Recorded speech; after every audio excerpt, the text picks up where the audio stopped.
We transform lives when it works, and we have to help them through a difficult journey when it doesn't work. And we need every one of those people to feel the support that we give them. And, we do really well in our patient satisfaction surveys, but not unbelievably well. And I'm much more anxious about it now, given our size and our geographic diversity, than I was when our staff meeting was 15 people in the entire practice. My podcast manager and my audio producer suggested something that the audience has been asking for some time, which is, why don't you bring back episodes that were popular so that we can listen to those again, maybe offer some new context and go back in the annals of it and find things that you can listen to now to see how they hold up the test of time. And so one that I went back to was episode 36. That's with Dr. Michael Levy. Most of you know him as one of the founding physicians of Shady Grove Fertility. And I put that episode to your attention now because a lot has changed with Shady Grove Fertility. When we recorded this episode, they were the largest practice group in the country. Of course, this is 3 years ago. But they did not have any private equity partner. They were not part of a network. They were almost a network in and of themselves because they were so big. But since then, U.S. Fertility has come to be. They're backed by Amulet Capital. So now there is private equity behind Shady Group. They're part of a network that includes other practice groups. And in this episode, Dr. Levy talks a lot about partnerships with younger physicians and attracting younger docs. Well, what's that like now, where fellows were not being offered $500K signing bonuses 3 years ago when we recorded this episode? And I've seen that now. And so how does that all stand the test of time? At the time of this episode, Shady Grove didn't have to necessarily itself. And I'm not saying that it does that now, but this is a question that I keep forgetting to ask. Yes, but when you're so big of a group and you're part of a network, what happens? Like Shady Grove bought a practice in Houston, and what if U.S. Fertility or one of the other groups at U.S. Fertility wanted to open a group in Houston?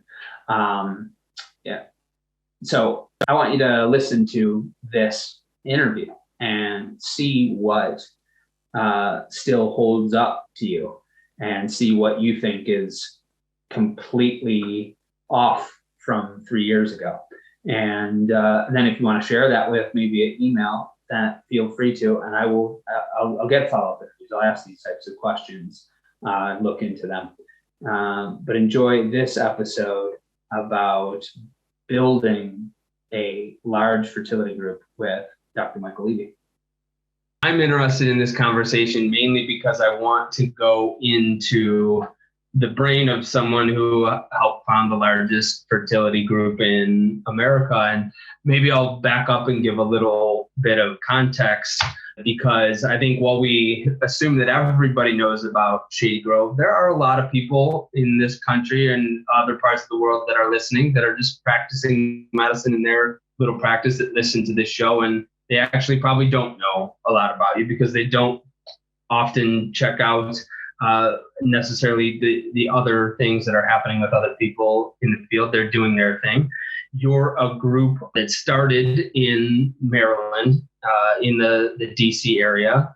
You now have close to 1,000 employees. Is that right? Correct, yeah.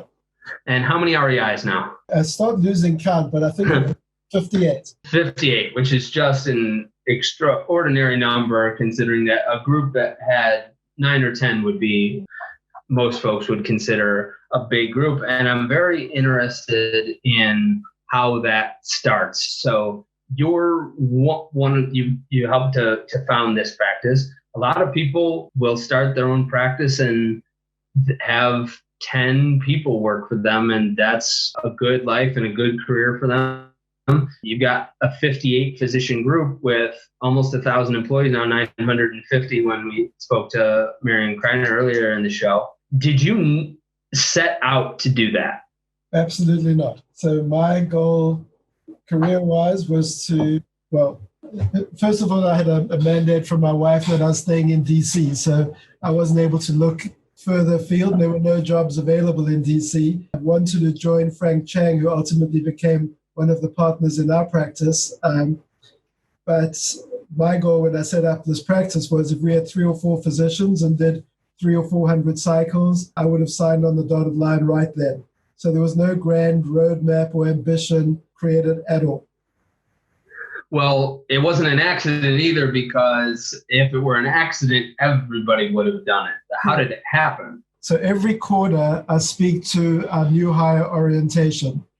And these days, that's about 25 or 30 people, which was bigger than our entire staff in 1991 when we started the IVF program. And I'll say the same thing to you that I say to them. We never had grand designs to be as large as we are. We focused on one core issue, and that led to a virtuous cycle, which I think allowed the practice to expand. Before and you'll know what that is, but before I articulate it properly, Patty Stahl, who you probably know, who is director of marketing, or is our director of marketing, not the correct title, by the way.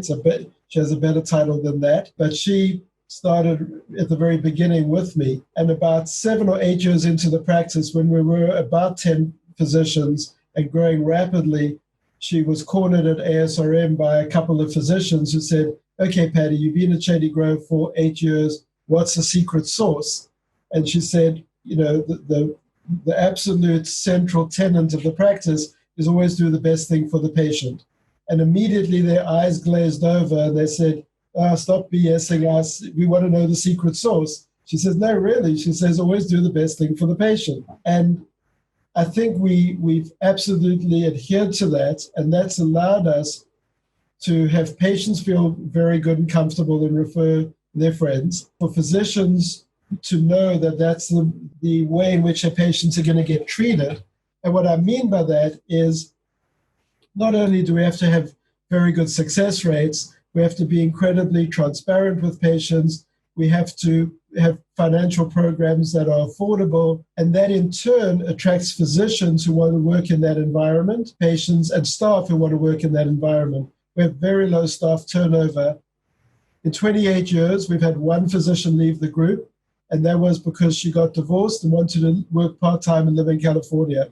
No other physician has ever left the practice. And that, I think, speaks volumes to the environment. And we have a true partnership. We are 100% physician-owned, and we have 28 equity partners, and the model is everyone becomes a true equity partner.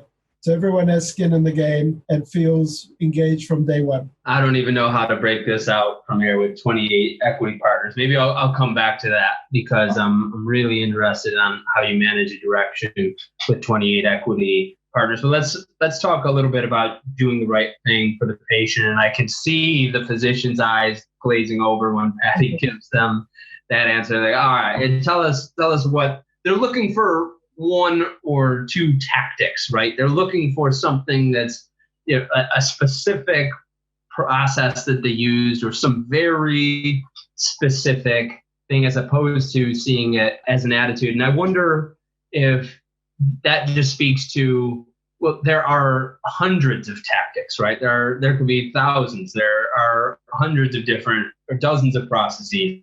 There's hundreds of key players. There's however many techniques, but they're all grounded in that one, in that virtue of doing the right thing by the patient. I think we need to explore it a little bit more, because to me, it just seems so subjective.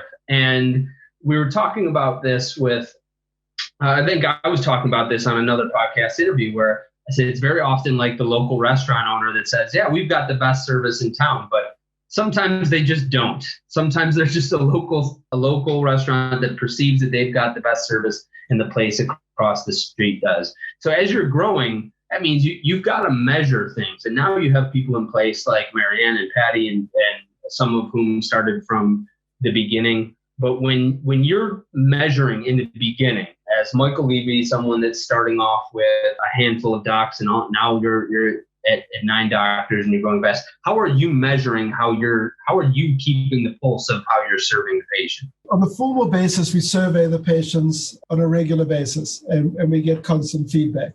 And we're never satisfied, which is good in your work life, not good in your personal life. So, we constantly pushing each other and ourselves, and, any negative feedback freaks us out. And we look carefully at, what the root cause was and work on that.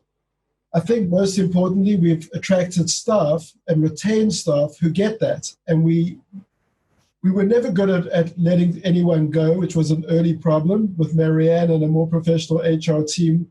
Occasionally someone doesn't fit in and we will let them go. But I think that everyone is a role model for everyone else. So from the front desk or the new patient call center, which was a modification we made about 7 or 8 years ago, in typical doctor's offices, you got someone at the front desk checking you in, checking you out, answering the phone and making a new patient appointment. So when a patient calls our practice, we now have a call center, in our office, very well-trained individuals who know a lot about infertility, who give them a completely different experience with that first phone call. And we look at the whole patient journey and make sure that it's going well. There's some large practices who don't give monitoring appointments. It's like first come, first serve. You can wait an hour or two for your appointment. We're upset if a patient's not in and out of the office in 20 minutes for their monitoring visit. We'll bend over backwards because everyone knows. I had a patient last week who, with the floods in the Washington area, came in 2 hours late for her appointment, and we'd already shut monitoring down. And a relatively new front desk person was telling her, well, there's no one there, we can't do your monitoring. And she came to me expecting I was going to say, she's out of luck, it's 2 hours late. And she's, very frustrated, understood that she was 2 hours late, but she showed me a video of her basement flooding. And we turned the machines back on and we got staff there within a monitoring visit. And there was no question that that's what we would do. And I'm sure many, many practices would do that, but we're also modeling that for the staff. So that person at the front desk knows that, next time, there should be no question. We're going to accommodate, a difficult situation for a patient. So I think you create a norm. And when people come and visit our practice, almost across the board, what I hear is, what do you put in the water? Everyone seems happy. Everyone seems into it. We remind our staff that we're so lucky to work in this field. Unbelievably motivated patients. We transform lives when it works, and we have to help them through a difficult journey when it doesn't work. And we need every one of those people to feel the support that we give them. And, we do really well in our patient satisfaction surveys, but not unbelievably well. And I'm much more anxious about it now, given our size and our geographic diversity, than I was when our staff meeting was 15 people in the entire practice. I love that you just said that. I mean, you're coming from a practice group that is doing very well just in terms of what the practice is doing. And when it comes to when you're talking about patient satisfaction survey, you're like, yeah, we're doing well. We're not doing that great in terms of what I would want us to be doing. And I think that is pretty telling. I often hear people think, oh, we've got the best patient satisfaction, whether they're looking at any surveys or not. And I often think about a lot of different groups. I just think, you're not hungry enough for me. You're not paranoid enough for me that somebody else could be serving the patient better. And I try to run my business in the same way. Every single thing, we're like, yeah, we could be doing that better. This is pretty good. We've had a lot of success with this, but I'd still like to be doing this much or have the client this happy instead of this happy. And I think that's a really important attitude. I also think the example that you gave about a woman comes in, she's 2 hours late, she shows you the video on her phone of her basement flooding, you make the call to turn the machines back on and get her in. That particular example, I think, is some version of that is one that I hear small practices tell a lot about the advantages of a small practice that large groups don't or can't do. So, and here you are bringing up that particular example for you. How do you, though, I mean, is it you, Michael Levy, that can make that call? I mean, can an associate doc make a call like that? How do you, when it's your practice and it's 8 people on your staff, it's pretty easy to say, okay, this is my bottom line, my top line. I can make a call if I'm going to help somebody out. Once you got 58 doctors and 950 employees, it's a lot harder to make these little judgment calls. So you can make it in your practice, but can other folks, and how do you maintain that if you can? Yeah, so that's an important point. And one of the things I say to all the new physicians and all the new staff is we want fresh eyes to see situations and make it better and empower people. So I'd be really disappointed if a associate who'd been with us for 1 week didn't make that same call. And I would, I'm pretty easygoing and I never want to make anyone feel bad about anything, but I would sit someone down, and I'd expect any physician in the practice to sit someone down and say, accommodate the patient. That's the culture. We had a physician join us who's a senior partner now. In his first couple, and he'd been in practice elsewhere, and in his first couple of weeks, he did an embryo transfer, and there was some communication issue between him and the embryologist, and he was frustrated with it. And he walked into the lab and he started yelling at the embryologist, and everyone looked around and cracked up. Where the hell do you think you are? That is not what happens at SGF. If there's an issue, you'll come and discuss it, and we'll explore it, and we'll make sure it doesn't happen again. But that type of hierarchy, that type of bad behavior just doesn't exist. And what was great for me was it's organic to the practice at this point. So it's not that, we're not a very hierarchical organization at all. And everyone who's been here a while gets the culture and buys into it and reinforces it. So, it's not just I could make that call, or half a dozen physicians who've been here for 20 years could make that call. We empower people. The physicians know more about the business realities of this practice within a week of joining us than many physicians know, having worked somewhere for 10 years. And they've got a senior partner who's keeping everything close to the chest. So transparency and empowerment are at the core of our model. That's part of the culture, and you say it's organic, but as you start to grow, partly by acquisition, and you talked about we had 58 physicians, we had 1 leave in that whole time, 1 for personal reasons.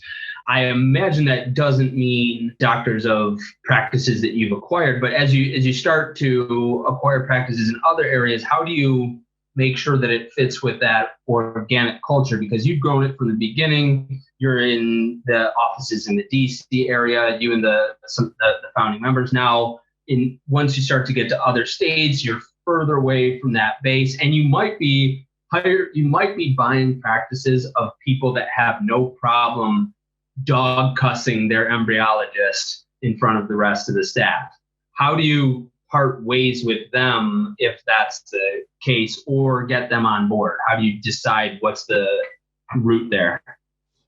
So I think it first goes along with who do you partner with. So many of the physicians who have joined us or we've hired, we just know they're a good fit and that they're going to, they've got the right combination of clinical skills, personal commitment, entrepreneurial instincts, and we want them on the bus. And when we're looking at a practice to acquire, that is probably the most important issue. Will these doctors fit in with the culture?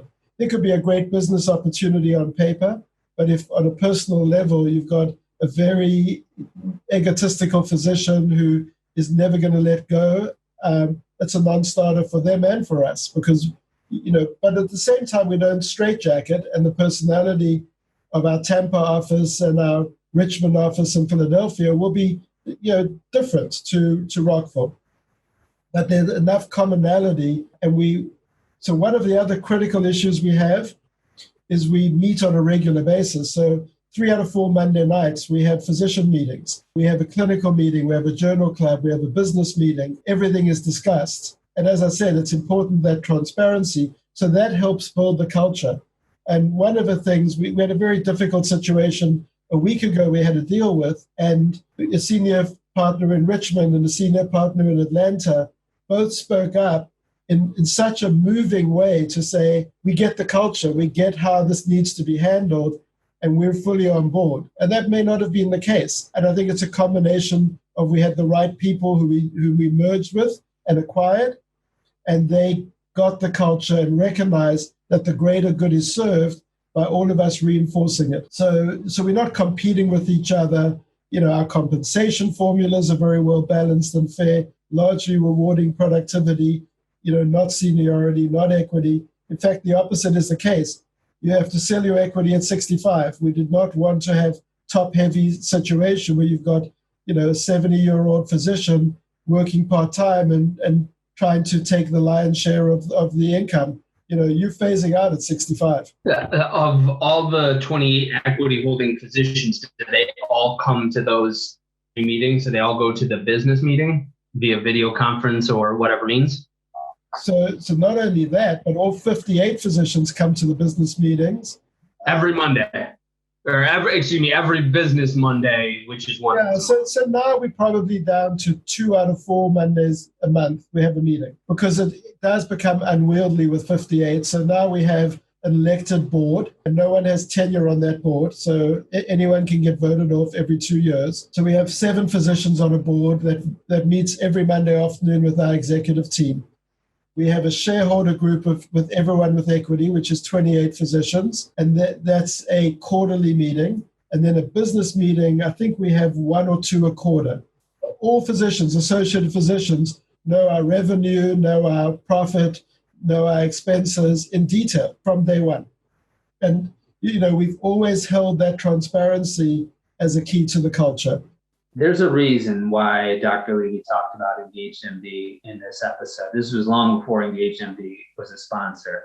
Dr. Levy helped found Engaged MD because he saw the need for it. He was willing to help enroll it in the biggest program in the country. And since then, their market share has only exploded to have almost half of the centers in North America using Engaged MD. Why did Dr. Levy help found it? Why did Engaged MD end up becoming a sponsor? Why have they expanded their market share so much? It's because it's a technological solution where we have long been aching for one, to have our nurses not have to do the type of pre-treatment education that can be done in a module that is much better suited for the patient, so that nursing time, provider time is personalized to the patient, so that the patient can do it on their own time, enjoy their experience more, go back and learn again, come in with a much better foundation, so that informed consents aren't being lost or taking time to make sure that they're each in the right file and moved from one location to another. They're all in one place with a much greater informed consent too, because it's tied to a module that you can show that people watch. All of these things have made Engaged MD what it is, and that progress has been amazing in the last 3 years. And if you're one of the few people that hasn't taken advantage of that in that time, you can by going to engagedmd.com/Griffin. You have to do the /Griffin. Do you have to tell them you saw them on Inside Reproductive Health? You don't, but it will get you a free assessment of your workflow, which is really good to do right now. It also helps us create more content for the show. So go to engagedmd.com/Griffin and enjoy the rest of this conversation with Dr. Lou Weckstein, Dr. Lou Weckstein from RSC of Bay on the show as well, and he talked about how his partners and the physicians at his group meet, and they meet each Mondays, and one Monday a month they talk about business with 58 physicians. That's a lot harder. So I see the importance of having a group, but I can't stress the importance of reserving time for all of the partner docs to talk about business, not just, oh, let's pick a time here and we'll get to it, but then so-and-so is on vacation, something happens with so-and-so, and then someone else is covering their patients. And those meetings that are supposed to happen every 2 weeks happen every 6 weeks or every 2.5 months, and so on. And the time of reserving the attention and focus for everybody to meet and talk about the practices of business, I don't think can be understated. And to me, it often seems that the smaller the group, sometimes very often, the less likely that is to happen. One of the things that we do as a company when we start working with someone is we need to make sure that they have the time, focus, and attention to be a part of whatever engagement that we go through with them, which is why we start off at a very small little level. And when people sort of can't get into that little level, they want to jump forward and say, well, can't you just put together some service package for us? And I say, I am not going to put together anything that is destined for failure. And if there isn't the ability of the leadership to say, okay, this is important, then there isn't the ability of the subordinates underneath them to say, this is what we need to be working on, because we know it's important, because the leadership is meeting on it frequently. How do you decide who gets on that board? You said it's not tenured, so people can, so sometimes people leave. You said at 65, people start to phase out. Is the board sort of a volunteer? We work with some bigger practices that they have like a marketing committee and some of the partners, and they might have a finance committee and other types of committees. But how do you decide who sits on the board? So it's elected by all the shareholders. So we have an election every 2 years. Which are the 28 physicians? Correct.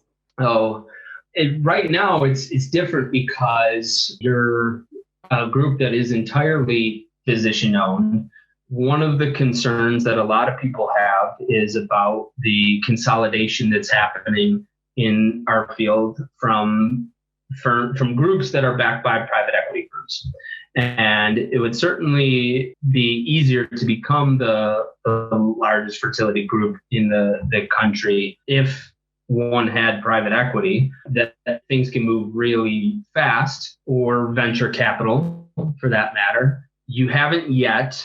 So I'm assuming that means that there's some concern, but that's an assumption. Do you share the concerns about what's happening with consolidation? And if so, what are they? Yes, I think there are many facets to that. I was going to disagree with you that it would happen. You could become the largest group more quickly if you had private equity. I'd say the opposite is true, because I think you get distracted by quarterly performance, and you have pressures that don't allow you to be as strategic, especially if they've got a short-term exit plan and they're trying to micromanage without the clinical insight and experience needed. They may be very well-trained business people, but it's we're not widgets. And I think that to a certain degree, private equity has discounted the importance of individual physicians and how much of an impact that has on a practice, that they're appropriately motivated. We probably get 2 calls a week from private equity groups wanting to get into the space, and we've resisted that. At a certain point, we're going to have capital needs that we're going to have to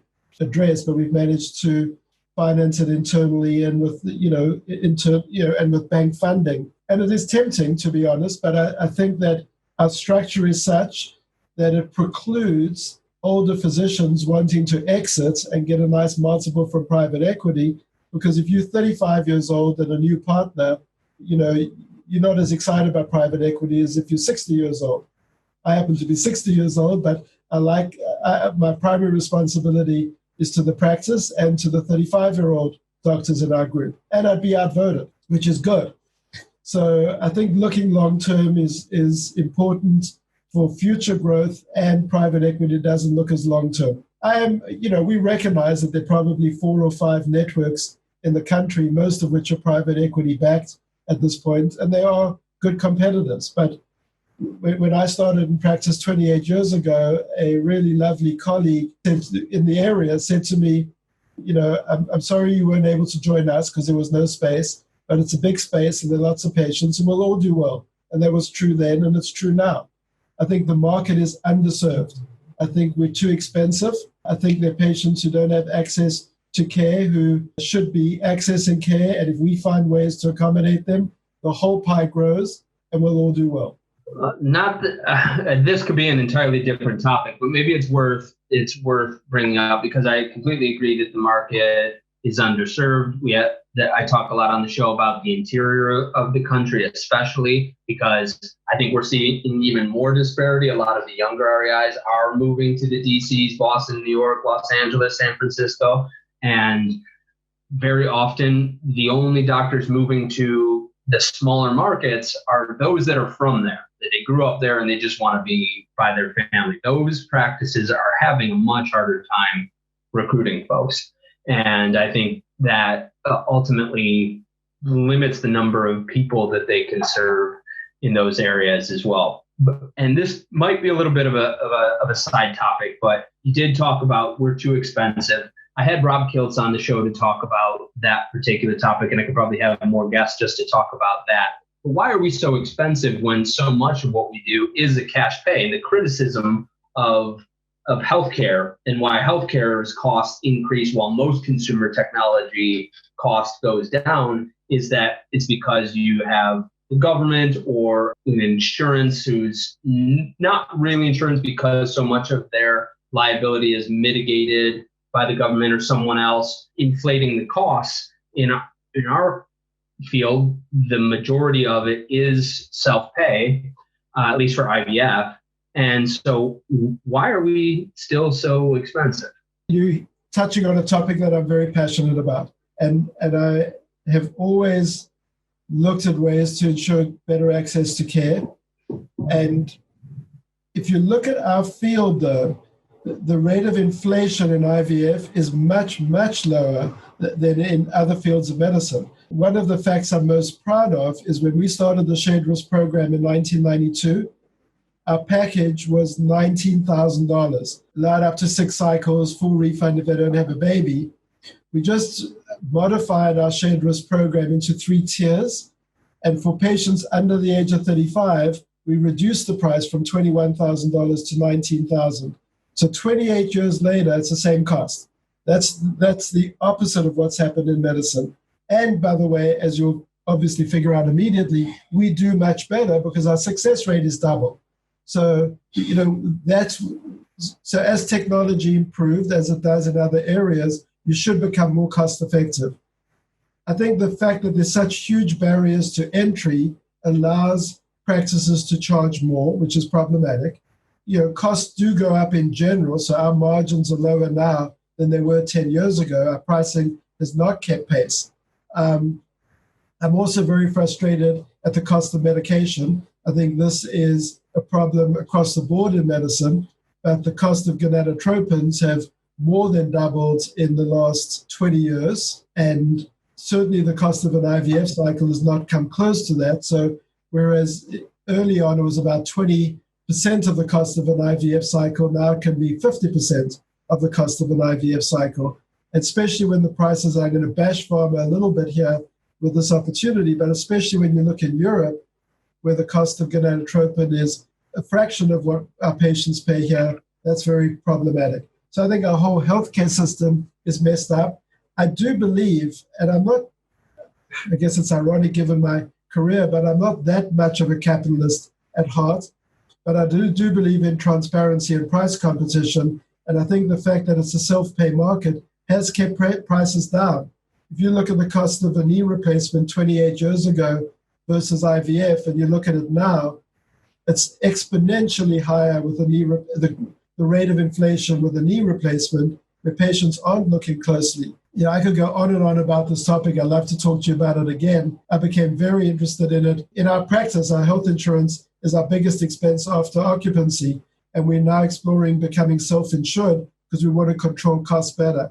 And I think medicine has failed dismally at controlling costs. And I do think if you look at the rate of inflation in fertility, it's much, much lower than medicine as a whole. I think that we definitely could have you back on about that, but it does explain why you got into some of these other ventures. And I want to talk about how one gets into those, because I think a lot of, especially principals of fertility groups, have the opportunity to maybe be a co-founder of a new software, a new EMR, or a new maybe a new workflow software, or have the opportunity to get involved in physician-owned pharmacies, or a number of different side ventures, sit on an advisory board for some large tech startup or existing pharma company.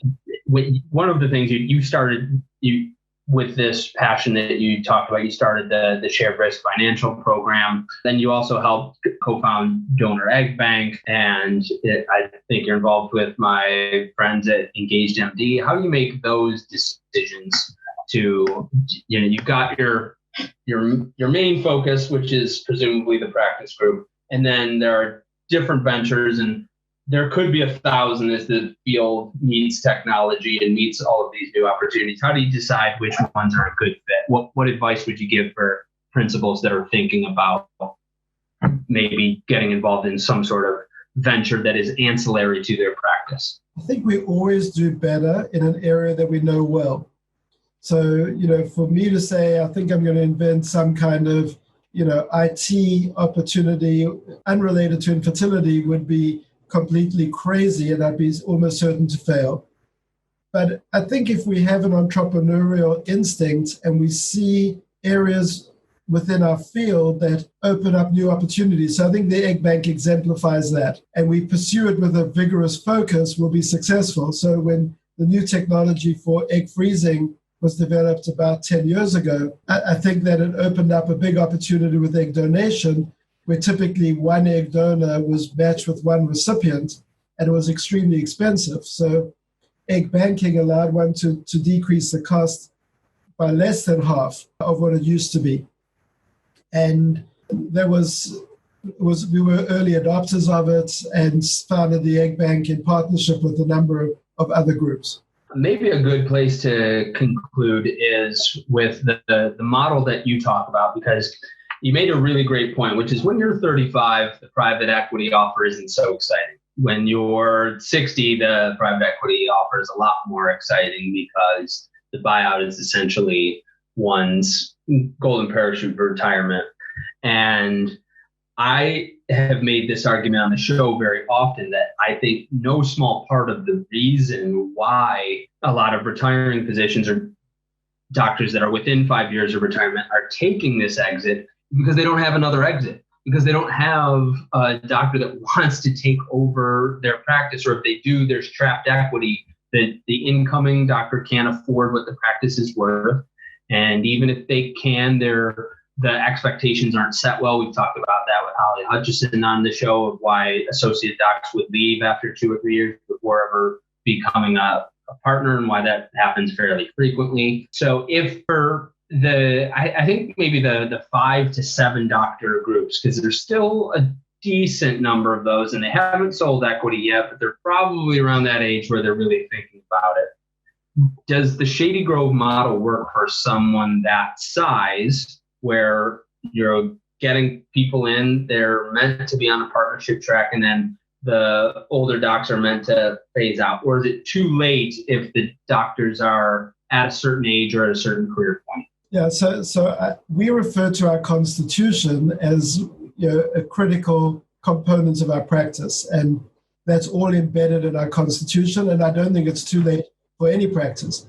I think that you're absolutely correct that if the only avenue for exits in a significant way is private equity, and you don't have younger physicians who are going to purchase your equity in the practice, you're in trouble. So we have a very clearly defined internal multiple and exit. We've had 3 physicians or more probably at this point. So when I started the IVF program, I joined Art Sagarskin, and Bob Stillman, who'd been our fellowship director at GW, joined us 5 years later. Both Art and Bob had now sold their equity in the practice. And that was very orderly. The younger physicians bought the equity. And it's a win-win. They got a good, valuation, and the younger physicians, got a good deal being able to acquire that equity. So I think ensuring that is in place at the earliest stage is a good idea. Can doctors do that like an owner-financed home? I buy the home from the older couple who's going into the nursing home. We don't get the banks involved. We draft a contract that maybe I put down a down payment and I owe them directly as though I am paying them the mortgage and not the bank. Can it happen that way, or do younger physicians typically have to get a loan in order to be able to buy that equity? So the way we structured it when physicians buy into the practice is we do the practice guarantees a bank loan. for them. So, and it's a significant amount, but the return on that, and they own that equity day one, and the return of the profit pool that is returned according to equity pays more than pays that off for them right away. So we ensure that they will do better from day one as an equity partner. They'll also purchase them. There'll be, and it's, everyone can get about the same amount of equity in the practice, but someone who's got less productivity would not be able to afford to buy the maximal amount of equity that they could, because it would be too expensive. But I think it could be financed internally by the practice. I don't think that you have to involve a bank to do it effectively. But I really do think that when we interviewing, it's interesting, I think the incorrect stereotype applied to millennial physicians who are graduating fellowship is they want to check in and out, they want to get a nice salary, they're not interested in the business side, and they're not that focused on the long-term partnership track. Now, I think many of those probably exist, and those aren't the ones we'll attract. Most of the physicians who come to us from word of mouth know that they're going to have the opportunity to be true partners. It is important to them. They have to be productive and fit in with the culture in order to achieve that opportunity. But I think we have, in an era in which there are fewer fellows graduating than there are positions, so most fellows get multiple offers. We have almost our pick of the fellowship graduates who are not going into research, who want to be in clinical practice because of that model. I think that point of there are still so many entrepreneurial REIs coming out of fellowship, so many of some of the millennial REIs that I know, some of whom are still in fellowship, are among the most entrepreneurial that I know, with their involvement in Silicon Valley, with their following the funds on Wall Street. They are really dialed in. I think from a recruitment standpoint, why it sometimes appears that way is because these millennial physicians are going to Shady Grove. They're oftentimes not going other places because you have a structure for them. A lot of times there isn't a structure in place, and the ambiguity that